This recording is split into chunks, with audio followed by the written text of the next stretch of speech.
In December 2019, there was a cluster of pneumonia cases in China. Investigations found that it was caused by a previously unknown virus, now named the 2019 novel coronavirus. In this video, we'll take a quick look at what's currently known about the virus. Keep in mind that this is a new virus, and what's known about the virus now might change in the future. Coronaviruses are a large group of viruses. They consist of a core of genetic material surrounded by an envelope with protein spikes.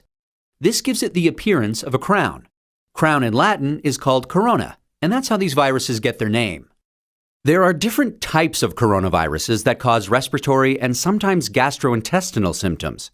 Respiratory disease can range from the common cold to pneumonia, and in most people, the symptoms tend to be mild.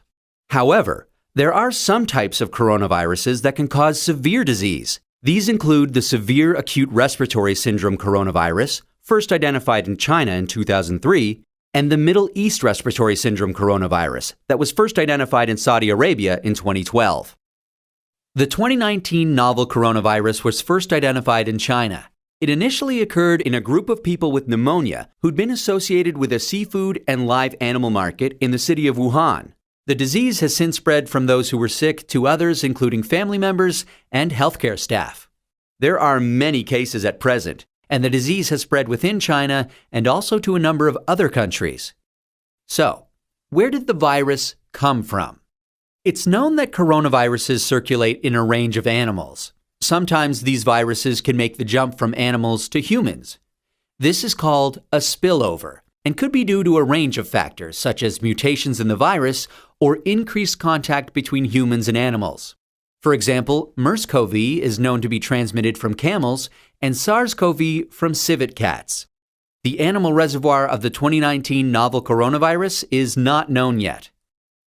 How is it transmitted? The exact dynamics of how the virus is transmitted is yet to be determined. In general, respiratory viruses are usually transmitted through droplets created when an infected person coughs or sneezes, or through something that has been contaminated with the virus. People most at risk of infection from the novel coronavirus are those in close contact with animals, such as live animal market workers, and those who are caring for people infected with the virus, such as family members or healthcare workers. So, how does the disease present? Well, from what is known so far, there can be a number of symptoms ranging from mild to severe. There can be fever and respiratory symptoms such as cough and shortness of breath. In more severe cases, there's been pneumonia, kidney failure, and death. The mortality rate is not known yet. How can we tell whether someone is infected? The infection can be diagnosed by a test called PCR, or polymerase chain reaction. This test identifies the virus based on its genetic fingerprint. There's currently no specific medication for the virus, and treatment is supportive care. There's currently no vaccine to protect against the virus. Treatment and vaccines are in development. How do we prevent transmission of the virus? This new virus currently has a limited geographic spread. However, there are a number of standard hygiene practices that have been recommended to protect against infection and further spread. These include covering your mouth and nose when coughing or sneezing with a medical mask, tissue, or flexed elbow, avoiding close contact with those who are unwell, the appropriate use of masks and personal protective equipment, especially in a healthcare setting, washing hands regularly with soap and water or alcohol-based hand rub. Actions that can be taken to prevent infection from an animal source include avoiding unnecessary unprotected contact with animals, washing hands after contact with animals or animal products, and ensuring that animal products are cooked thoroughly before they're consumed.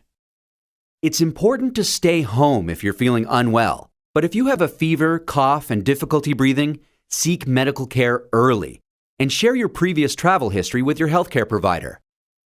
That's a quick look at this emerging infectious disease. Given that this outbreak is evolving rapidly, what's known about this virus can change. Please check the websites below for the most up-to-date information.